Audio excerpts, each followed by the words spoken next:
என் பெயர் விஸ்வா. எனக்கு திருமணமாகி 3 வருடங்கள் ஆகியிருந்தன. ஆனால் துரதிர்ஷ்டவசமாக என் மனைவி மிகவும் நோய்வாய்ப்பட்டு இறந்து விட்டாள். அவள் சென்ற பிறகு நான் முற்றிலும் தனியாகிவிட்டேன். நான் மலையின் ஓரத்தில் ஒரு சிறிய வீட்டில் வசிக்கிறேன். அங்குள்ள சூழல் மிகவும் அழகாக இருக்கும். அதிகாலை பனி மூட்டம், பறவைகளின் சத்தங்கள் மற்றும் வெகு தூரம் வரை பரவி இருக்கும் பசுமை. என் வீடு கிராமத்திலிருந்து சற்று தொலைவில் தனியான இடத்தில் உள்ளது. எனக்கு 29 வயது. நான் விவசாயம் செய்து பிழைப்பு நடத்துகிறேன். நான் பார்க்க நன்றாக இருப்பேன். ஆனால் உள்ளுக்குள் நான் மிகவும் தனிமையாக இருந்தேன். என் வாழ்க்கை ஒரு நாள் இப்படி ஒரு திருப்பத்தை எடுக்கும் என்று நான் ஒருபோதும் நினைத்ததில்லை. அந்த இரவு சுமார் 11 மணி. வெளியே பலத்த மழை பெய்து கொண்டிருந்தது. காற்றுகள் அலறிக் கொண்டிருந்தன. வானத்தில் மின்னல் மின்னியது. திடீரென்று என் கதவை யாரோ தட்டினார்கள். டக் டக் டக் டக் என்ற சத்தம் கேட்டது. நான் அதிர்ச்சியடைந்தேன். அந்த வெறிச்சோடிய மலைப்பகுதியில் இவ்வளவு இரவில் யார் வந்திருக்க முடியும்? நான் படுக்கையிலிருந்து எழுந்தேன். சிறிது நேரம் தயங்கினேன். கதவை திறப்பதா வேண்டாமா எனக்கு புரியவில்லை. நான் உள்ளே இருந்து உரத்த குரலில் கேட்டேன். அங்கே யார் என்று கேட்டேன். ஆனால் எந்த பதிலும் இல்லை. மீண்டும் அதே மெல்லிய தட்டும் சத்தம் மட்டுமே கேட்டது. என் இதயம் விறுவிறுவென்று துடித்தது. சில வினாடிகள் யோசித்த பிறகு நான் மெதுவாக கதவின் தாழ்பாலை அகற்றினேன். கதவு திறந்தவுடன் நான் ஒரு கணம் திகைத்து போனேன். வாசலில் ஒரு அழகான இளம்பெண் நின்றிருந்தாள். அவளுக்கு சுமார் 26 வயது இருக்கும். அவள் மலையில் முற்றிலும் நனைந்து போயிருந்தாள். அவள் கூந்தல் தண்ணீரால் நனைந்திருந்தது. மலைத்துளிகள் அவள் முகத்தில் விழுந்து நெற்றியிலிருந்து வழிந்தது. அவள் என்னை பார்த்து கொண்டே இருந்தாள். எங்கள் பார்வைகள் சந்தித்தன. அவள் முகத்தில் ஒருவித வித்தியாசமான சோர்வு இருந்தது. ஆனால் அதே சமயம் ஏதோ ஒரு சிக்கலிலும் இருப்பது தெரிந்தது. நான் அவளிடம் கேட்டேன், நீ யார்? உனக்கு என்ன வேண்டும்? அவள் சிறிது நேரம் அமைதியாக இருந்தாள். பிறகு மெல்லிய மற்றும் இனிமையான குரலில் பேசினாள். நான் வழி தவறிவிட்டேன். நான் உள்ளே வரலாமா? நான் சில வினாடிகள் அவளை பார்த்து கொண்டிருந்தேன். என் மனதில் பல கேள்விகள் எழுந்தன. இவ்வளவு அழகான பெண் இவ்வளவு இரவில் இந்த வெறிச்சோடிய மலைப்பகுதிக்கு மலையில் தனியாக எப்படி வர முடியும்? ஆனால் அவளுடைய நிலையை பார்த்ததும் என் மனதில் இருந்த சந்தேகங்கள் அனைத்தும் உருகிவிட்டது போலானது.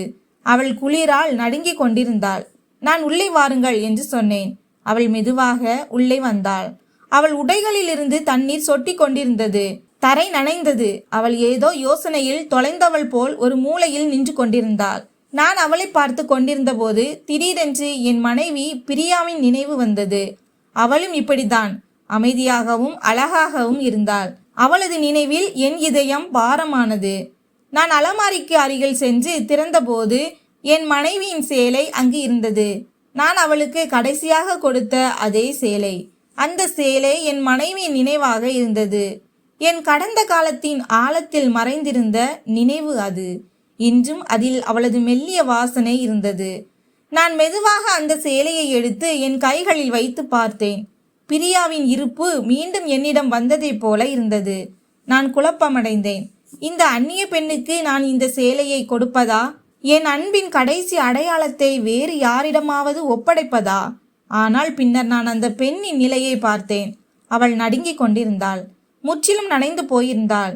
என் மனதில் மனிதாபிமானமும் கருணையும் எழுந்தது. நான் ஒரு ஆழ்ந்த மூச்சு விட்டு என் மனதை தேற்றி கொண்டேன். சேலையை எடுத்துக்கொண்டு அந்த பெண்ணிடம் சென்றேன். அவள் இன்னும் அதே இடத்தில் நின்று கொண்டிருந்தாள். அவளது கண்களில் ஏதோ ஒரு சொல்லப்படாத வலி இருந்தது. நான் சேலையை அவளிடம் கொடுத்தேன். அவள் நடுங்கும் கைகளால் சேலையை வாங்கி கொண்டு என்னை பார்த்தாள். நான் மெதுவாக சொன்னேன், உள்ளே உள்ள அறைக்கு சென்று உடைகளை மாற்றிக்கொள்ளுங்கள். அந்த பெண் மெதுவாக அந்த அடுத்த அறைக்கு சென்றாள். அவள் கதவை பூட்டி கொண்டு சேலையை மாற்ற ஆரம்பித்தாள். அந்த பெண் மலையில் முற்றிலும் நனைந்திருந்தாள். குளிரால் நடுங்கிக் கொண்டிருந்தாள். பிறகு நான் சமையல் அறைக்கு சென்று அவளுக்கு டீ போட தேவையான பொருட்களை தேட ஆரம்பித்தேன். வீட்டில் மிகவும் இருட்டாக இருந்தது. மின்சாரம் இல்லை. அதனால் விளக்கின் மங்கலான ஒளியில் தான் எல்லாவற்றையும் செய்ய வேண்டியிருந்தது. நான் அடுப்பை ஏற்றி எங்கள் இருவருக்கும் 2 கோப்பை தேநீர் வைத்தேன். அதற்குள் அவள் சேலையை மாற்றிக்கொண்டு வந்துவிட்டாள். நான் அவளை பார்த்தபோது ஒரு கணம் என் இதயம் பலமாக துடித்தது. அவள் அச்சு அசல் என் மனைவி பிரியாவை போலவே காணப்பட்டாள். அவள் உடலில் இருந்தது என் பிரியாவின் சேலை. அதனால் ஒரு கணம் எதுவும் நடக்காதது போல என் மனைவிதான் என் முன் நிற்கிறாள் என்று நான் நினைத்தேன். நான் அவளது கண்களை பார்த்தவாறே அவளை பார்த்து கொண்டே இருந்தேன். அவளும் என்னை அமைதியான பார்வையுடன் பார்த்தாள்.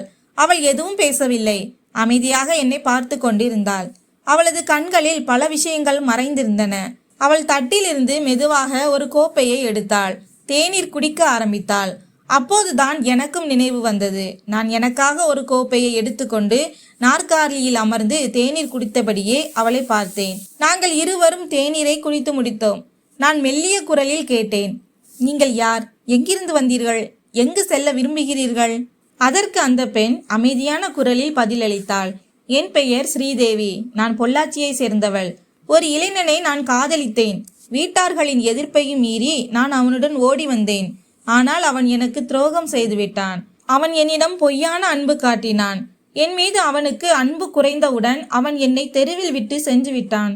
இதை சொல்லும் போதே அவள் அழ ஆரம்பித்தாள். அவள் குரலில் ஒரு ஆழமான வேதனை இருந்தது. குற்றம் செய்யாமலேயே தண்டனை பெற்றது போல இருந்தது. அவள் பேசியதை கேட்டு எனக்கு மிகவும் கஷ்டமாக இருந்தது. ஆனால் நான் மனதிற்குள் அவளை பேச விடுங்கள், அவளது மனம் லேசாகட்டும் என்று நினைத்தேன். அவள் மேலும் சொன்னாள், நான் பட்டதாரி. ஆனால் அவனது குருட்டு பாசத்தில் விழுந்து என் வீட்டாருக்கு எதிராக சென்று விட்டேன். அவர்கள் எனக்காக பல கனவுகளை கண்டார்கள். ஆனால் நான் எல்லாவற்றையும் காலடியில் போட்டு நசுக்கிவிட்டேன். இப்போது நான் எப்படி அவர்களை சென்று பார்ப்பேன்? அவர்கள் அவமானப்பட்டிருப்பார்கள். அவர்களுக்கு நான் இல்லாதவள் போல ஆகிவிட்டேன். நான் நேற்றிலிருந்து இப்படிதான் அலைந்து திரிகிறேன். இரவு முழுவதும் இங்கும் அங்கும் அலைந்தேன். அவள் இப்படி நடுங்கும் குரலில் பேசினாள். என்னுடைய மனதில் மிகவும் குத்தி கொண்டிருக்கிறது. என்னையே அழித்து கொள்வதுதான் எனக்கு எஞ்சியிருக்கும் கடைசி வழி என்று நான் நினைத்தேன். ஆனால் எனக்கு அவ்வளவு தைரியம் இல்லை. இன்று காலையில் நான் இந்த மலையில் இருந்து குதித்து தற்கொலை செய்துவிடலாம் என்று தீர்மானித்தேன். இதற்காக நான் இந்த பக்கம் நடந்து வந்தேன். அப்போதுதான் உங்கள் வீடு தெரிந்தது. அப்போது நான் அவள் பேச்சை இடையில் நிறுத்தி, ஸ்ரீதேவி, அப்படி நினைக்காதே. வாழ்க்கை ஒரு முறைதான் கிடைக்கிறது. அதை மற்றவருக்காக இப்படி வீணாக்காதே. யாரும் உன் வாழ்க்கையை விட பெரியவர்கள் அல்ல. கடவுள் பல வழிகளை காட்டுவார். நாம் தான் அவற்றை கண்டறிய வேண்டும் என்று சொன்னேன். வாழ்க்கை மாறும், சூழ்நிலைகளும் மாறும். நீயும் சாவதற்குரிய வழியை விட்டுவிட்டு வாழ்வதற்கான ஒரு புதிய வழியை தேர்ந்தெடு. கடவுள் மீது நம்பிக்கை வை. பிறகு நான் கூடையில் இருந்து ஒரு ரொட்டியை எடுத்து அவளிடம் கொடுத்து, நீ மிகவும் பசியாக இருப்பாய், சாப்பிடு என்று சொன்னேன். உண்மையில் அவளுக்கு பசியாக இருந்தது. அவள் அந்த ரொட்டியை எடுத்து அவசர அவசரமாக சாப்பிட ஆரம்பித்தாள். சாப்பிடும்போது அவள் கண்களில் கண்ணீர் இருந்தது. ஆனால் முகத்தில் லேசான அமைதி தெரிந்தது. இப்போது இரவு மிகவும் அதிகமாகிவிட்டது. குளிரும் அதிகமாகிவிட்டது. நான் அவளை தூங்க சொன்னேன். வீட்டில் ஒரே ஒரு கட்டில் மட்டுமே இருந்தது. அதனால் நான் தரையில் ஒரு பாயை விரித்தேன். ஒரு தலையணையை எடுத்துக்கொண்டு நான் பாயில் அமர்ந்தேன். என் மனதில் பல யோசனைகள் ஓடிக்கொண்டிருந்தன. இந்த பெண் யார்? ஏன் வந்தாள்? கடவுள் இவளை ஏன் என்னிடம் அனுப்பினார்? இப்படி யோசித்து கொண்டிருக்கும் போதே அறியாமல் என் கண்கள் மூடி நான் தூங்கிவிட்டேன். காலை எழுந்தவுடன் நான் மாட்டு கொட்டகைக்கு சென்றேன். அங்குள்ள எல்லாவற்றையும் கூட்டி துப்புரவு செய்தேன். தண்ணீர் சூடாக்க வைத்தேன். நான் குளித்து திரும்பும் வரை அவளும் விழித்திருந்தாள். நான் அவளிடம், தண்ணீர் சூடாக இருக்கிறது, குளித்து கொள்ளுங்கள். அந்த அலமாரியில் வேறு சேலை இருக்கிறது, எடுத்துக்கொள்ளுங்கள் என்று சொன்னேன். அவள் குளிக்க சென்றாள். அதற்குள் நான் தேநீர் போட்டுவிட்டேன். அவள் தயாராகி உள்ளே வந்தாள்.